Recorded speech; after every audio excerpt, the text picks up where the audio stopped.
En este vídeo vamos a ver cómo borrar tu cuenta de Instagram definitivamente. Lo primero que tenemos que hacer es entrar a nuestra cuenta de Instagram, a instagram.com y entrar a la cuenta que queremos borrar. Vamos a ir al iconito, al icono donde pone la foto, nuestra foto o nuestro logo en este caso, y vamos a ir a configuración. Primer paso, configuración. Segundo paso, ayuda. Abajo del todo te pone ayuda. Entramos y le damos clic aquí donde pone ayuda. Luego aquí nos pone 3 pestañas: servicio de ayuda, ayudas de privacidad, solicitudes, y vamos a ir a servicio de ayuda.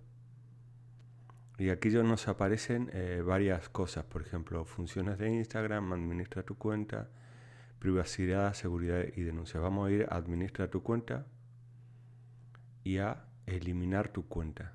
Administra tu cuenta, eliminar tu cuenta. Y aquí nos da varias opciones.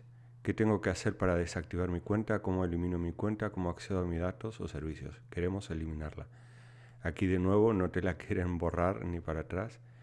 Pero aquí abajo, después de este subtítulo de para eliminar tu cuenta permanentemente, te pone una pestañita. Elimina la cuenta. Eliminar la cuenta. Y entonces nos dice, ¿por qué quieres eliminar a Gustavo 2, a mi cuenta? Entonces, vamos a ir a otro motivo. Y nos dice, vuelve a introducir tu contraseña. Lo único que tengo que hacer aquí es poner mi contraseña y eliminar la cuenta.